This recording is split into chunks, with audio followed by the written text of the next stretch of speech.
MrMaD up in this bitch, coming at you, pre-recorded then a motherfucker. So, today, neighbors right there, probably like, what the fuck is this nigga talking about? All right, so, in a different little zone here, you can see this is my workshop, where all the cooking. Not really, actually. I cook more outside more than anything, but I do got my little flat top here. This is a steel-made little griddle thing, but I don't really like using it indoors because then shit starts smoking up the place. Unless you're making like eggs and bacon or taco meat or whatever. But I got my little gas burners under it and whatnot. Anyways, it's not about that. I'm just saying this is my little zone to cook in because I be cooking a lot. Today, we're going to focus on this ginormous, heavy-ass machine here. This is called the Cinder, and basically what it does is it kind of replicates the actions of this machine, which is the Innova Sous Vide Pro something or other. I don't know. I opened it a while back, and I got some decent use out of it. But sometimes, you know, I don't know, man. Sometimes I don't feel like vacuum sealing anything or filling up in a big ass pot of water just to sous vide something. So now this comes into handy. I've been eating a lot more steak and stuff like that lately, and I've been thinking of a way. Like sometimes I don't feel like getting dressed, you know. Like I don't feel like going outside and grilling some shit up, you know. Sometimes I just want to chill in my boxes all day or whatever, you know. Or maybe it's a shitty day outside and I don't really feel like going outside, or it's too hot. You know, that's lately it's been a little too hot. Newsflash, it is summer, so yeah, that's to be expected. But sometimes I just want to be indoors. It's 66 degrees in here. It's about 96 degrees outside right now, so I'd rather not deal with that. But anyways, this is the Cinder grill. This was like a Kickstarter type of thing that came out maybe a couple years back. And at the time when it first came out, I think it was like $500. But they since went out of business, which is probably not a good sign for me.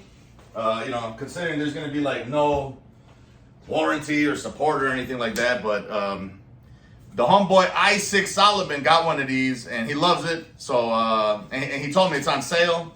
So when I looked it up, it was like $229.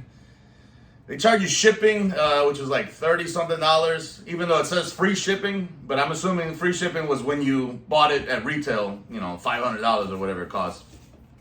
And but I think total was like $269 or something like that. Oh, my shit ain't broken. This looks kind of off here. And they don't offer returns, obviously, because this is like a you know, end of life item. Try not to lift anything here. I don't want to fuck myself up, but. This is basically a gigantic, like George Foreman grill, but with a gang of technology in it. Nothing else in the box. It's got like some, like I said, like sous vide-esque technology. So the way it works apparently is, it measures there's two plates, right? And they both heat up, but it measures the distance between the plates. So depending on the cut of, you know, like steak, let's say you got, right? You can do chicken breast. You can do whatever proteins. You make omelets on this thing. It don't matter. I mean, it's basically a grill, but it's just like a smart grill, I guess. Kind of looks like my Breville. I don't know where my Breville is. I had a Breville griddle. Thing cost like $300, so that's why I don't feel too bad about spending too much on this because, damn, this thing is heavy as fuck. Because this actually has technology in it. The Breville grill was literally just a George Foreman grill. It was just a better version because the plates did last a little bit longer than a Foreman grill would. Plus it has just, I like Breville's like stainless steel design. This also has that stainless steel design, which I appreciate. I think most, if not all of my kitchen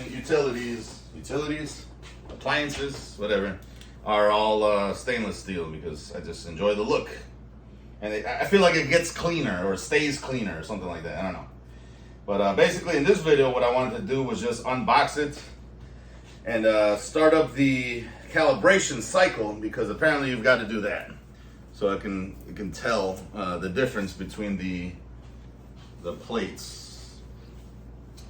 And then on the next video, I'll actually cook like a steak.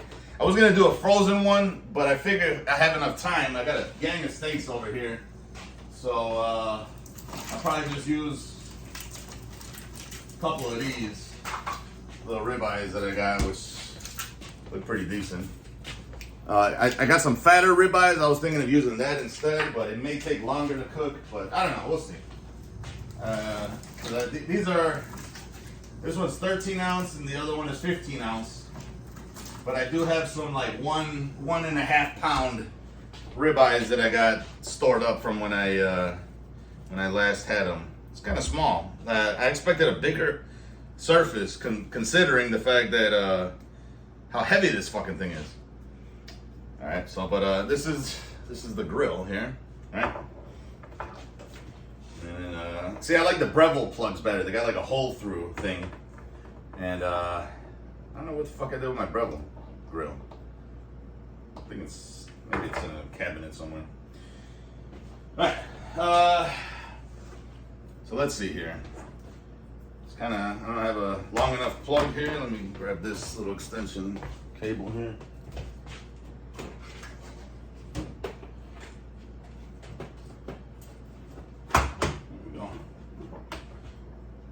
Turn that on just yet. Let me read through these little instructions here, see what the hell is going on.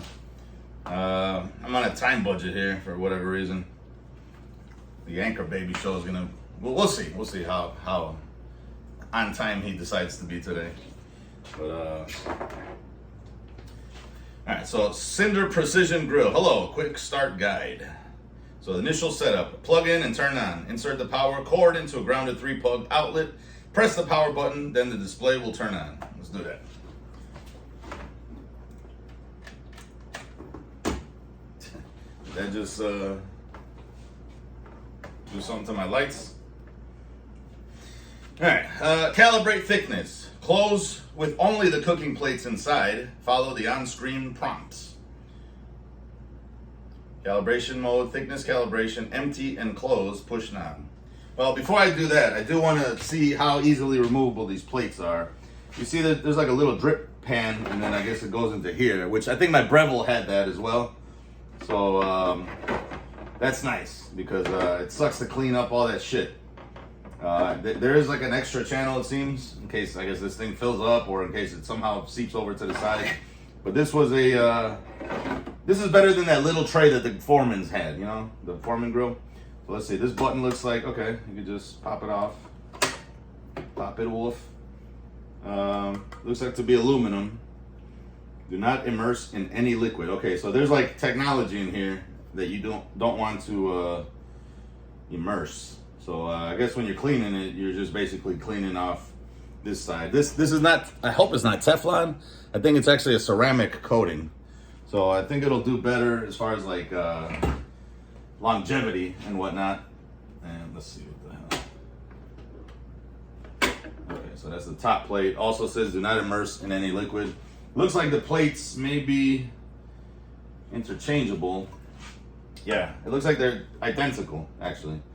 So I may, just in case, I may pick up maybe like an extra set of plates just for, you know, when this reaches its end of life. It does feel hefty. It feels a lot heftier than my Breville ones. And mind you, the Breville ones just have like a Teflon coating, which I hope this is not. It looks sparkly like Ankle Baby's blouse. But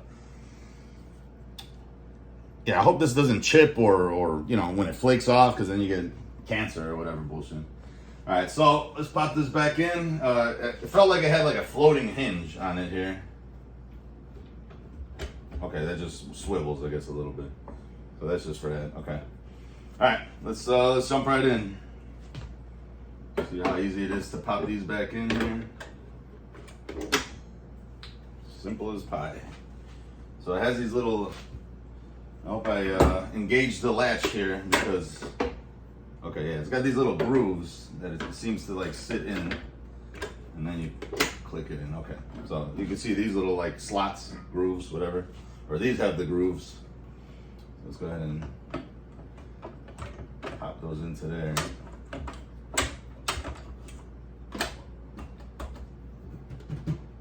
This top feels a little flimsy though. It kind of, I don't like that.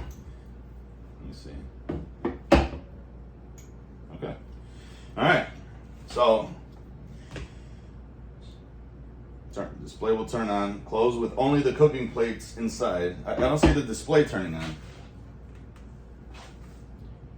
So maybe power it on. Calibrate thickness. Close lid, push knob. Calibration done. I thought it was gonna take like 30 minutes. I thought I read somewhere online that it takes like 30 minutes to calibrate, but apparently not. Well, I don't want to cook it. I don't want to cook anything just yet. I do want to wash the plates before I do that. Where's page 1?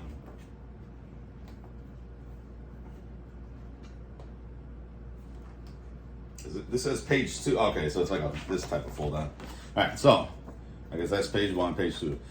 Check for new software. So I already pre-downloaded the Cinder app on my phone, which I hate apps. I hate having apps on my phone, but I guess with this Bluetooth, okay. Okay, here. So here's another thing here. Use this checklist as a guide to get set up and start cooking. I don't know if you can see that. Probably can't. Well, maybe you can. So let's calibrate the Cinder. First time you use, calibrate the thickness to get the cook time estimation just right. Remove everything, food, packaging from inside the unit. Close the lid, power on the Cinder, and follow the instructions on the LCD screen to calibrate. You will press the knob down once. Press the knob button on the grill for 5 to 10 seconds to reset the calibration. Let's try that. I'm gonna reset the calibration. 1, 2, 3. All right, calibrate thickness. To postpone, turn knob. Okay, so close lid, push knob.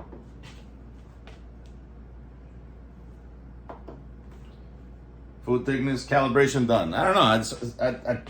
I thought I saw something where it takes 30 minutes to do the calibration. You got to actually cook. Maybe that was an old model. Who knows? Connect Cinder to your phone. Let's go ahead and run that. Cinder would like to send you notifications. This is why I don't like apps, because it's like, I guess with this you would need it, but I just don't like the intrusiveness of everything. So no Cinder connected. Select device, Cinder. Waiting on Cinder. So let's see if connected. That was pretty easy. So it's connected. So you have the toggle option for frozen foods. So if I wanted to do a frozen steak, you could just put it right on the grill, put some oil down or something, or season the steak or whatever you're cooking with oil, even if it's frozen. Put your seasonings on it to adhere, and then you just go from there. So if it's frozen, you do that. There's like a little slide knob. So this goes up to 200 degrees. So this is, again, like a sous vide, low and slow kind of cooking process. However, if you want to go above that, you would have to turn the knob on here, and this gets up to 400 degrees, which is not that hot. Is it 400 or 450? I don't remember now. Anyways, so at temperatures below 212, Cinder will cook your food to a specific temperature like a sous vide circulator would. Place food inside its lower lid gently. Set temperature, turn the knob, or use the app. So you don't even need the app. I guess I could just put a steak here and then set the temp. Let's see how high this goes up. Oh, 450. Okay, so that's nice. Wait, hold on, turn off. We're not starting up yet. All right, relax. This thing, it's already hot.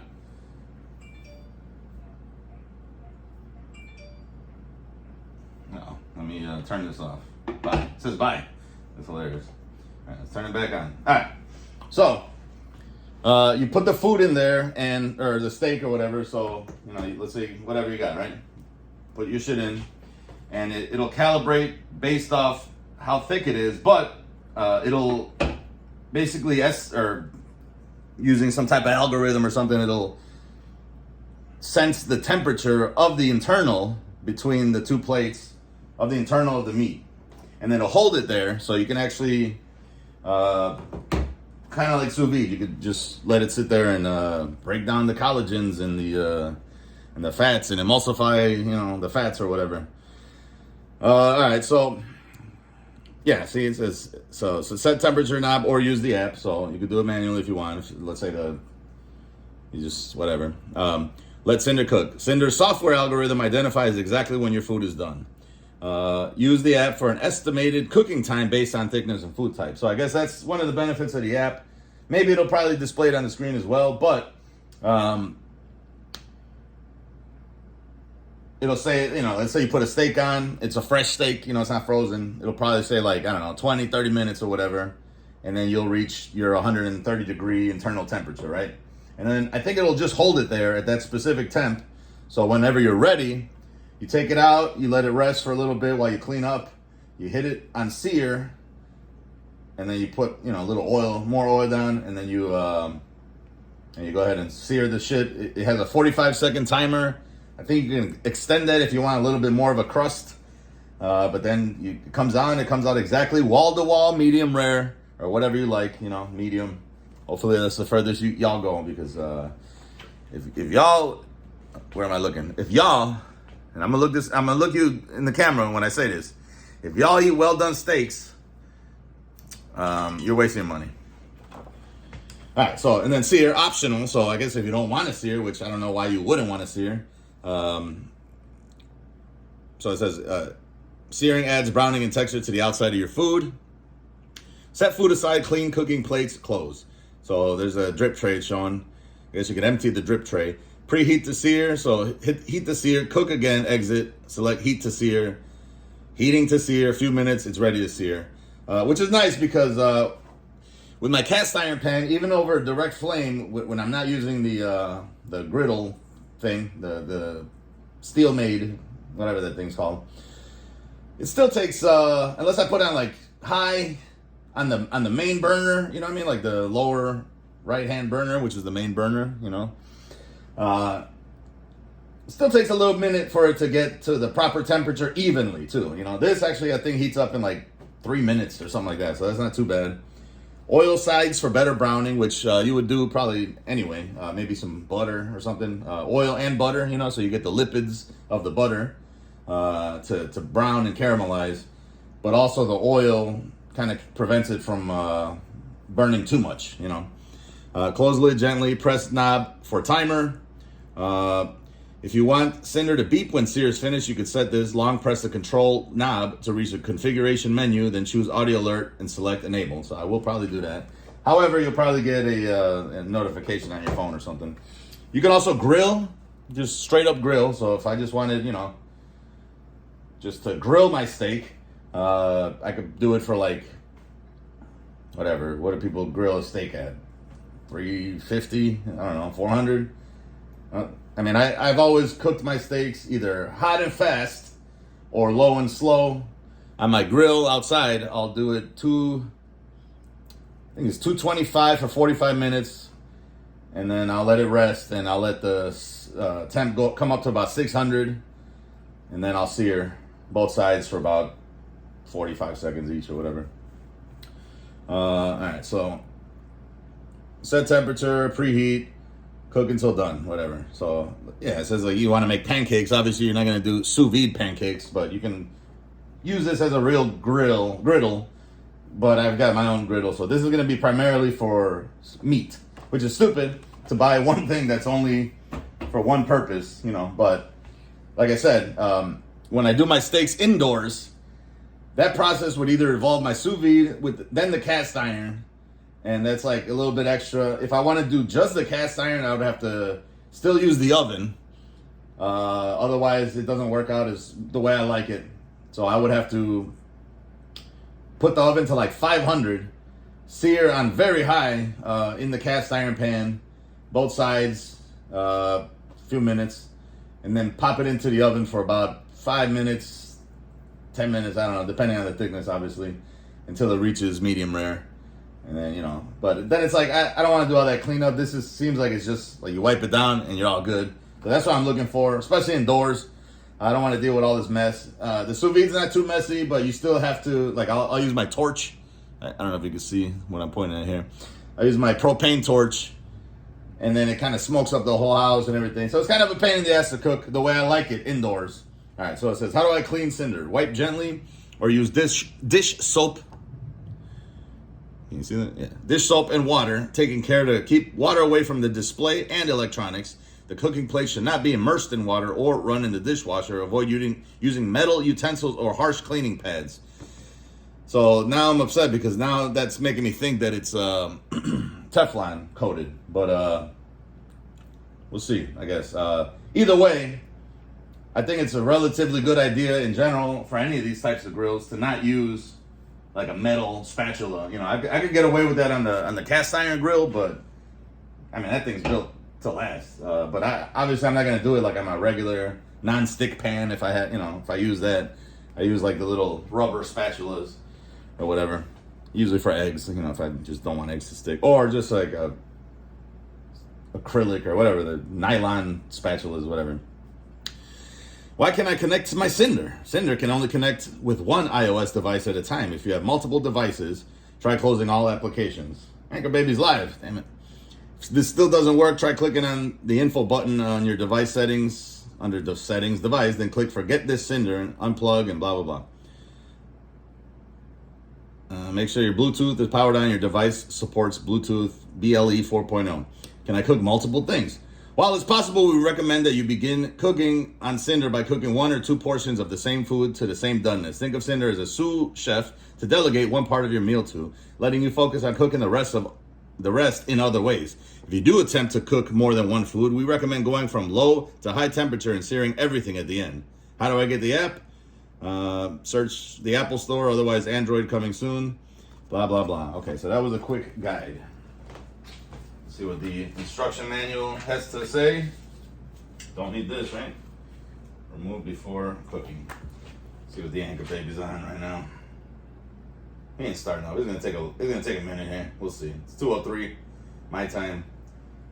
It probably won't be until 2:15, but I do want to get on here. Shout outs to the chat. Those are all my people, same peoples. There we go. Let's just set this aside. I'll keep this low just in case it does turn on. But I'm almost done anyways. So I just want to run through this instruction manual real quick just to briefly see what it says. So it's a lot of crap about safety. Short cord instructions. So basically, yeah, I was gonna say, I don't know if you're allowed to use an extension cord, but I could probably get a better extension cord if anything. I've got some that have better amp ratings or whatever. All right. Do not consume food that comes in contact with parts marked with logo of an X. For example, the plastic dip tray. So do not ingest. So anything that touches that, why would you eat that anyways? That's like a pile of grease. All right, so, okay. When using only use parts or accessories provided with the appliance or bought from Cinder or a Cinder-approved partner. Do not use any parts with other appliances or for other purposes. When using the appliance for the first time, wash the cook plates. Pour a small amount of cooking oil on the plate and then wipe it with an absorbent kitchen towel to avoid damaging the non-stick coating of the cooking plates. I thought it was supposed to be ceramic. Always use plastic or wooden utensils. Do not use aluminum foil or other objects between the cooking plates and the food being cooked. Do not place cooking utensils on the cooking surface of the appliance. Do not cook food in foil. Do not remove the drip tray while cooking. If the drip tray becomes full when cooking, let the appliance cool before emptying. On first use, there may be a slight odor and a small amount of smoke during the first few minutes of heating. In these cases, ensure adequate ventilation and wait until there is no more smoke or odor before cooking. Cooking fumes may be dangerous for animals. What? Which, oh Lord, it's starting up already. Which have particularly sensitive respiratory systems such as birds. We advise bird owners to keep them away from the cooking area. So, yeah, it says food handling stuff, internal temperature shit. It's got like the recommendations from the USDA. So, just basically tells you what I did. Remove the cooking plates before cooking. Wash all the shit. Remove all the packaging and whatnot. Obviously, that's a real thing. Hey. All right, so temperature warning, care and cleaning the cooking plates, and that's it. I mean, that's pretty much the gist of this machine. Can't wait to start up my first cook on it, and then we'll go from there. So this is just the unboxing video, and like I said, I'll probably just cook a steak, maybe 2 steaks. I don't know. We'll see. I guess you would want them both to be kind of relatively even, though. That's the problem. So I don't know how accurate I was when I was butchering up my ribeye loin. So maybe I'll just cook 1 thick steak and see how it goes. But that's about it, y'all. Thank y'all for watching, and I'll see you on the cook video after I get all this cleaned up and everything. Peace out.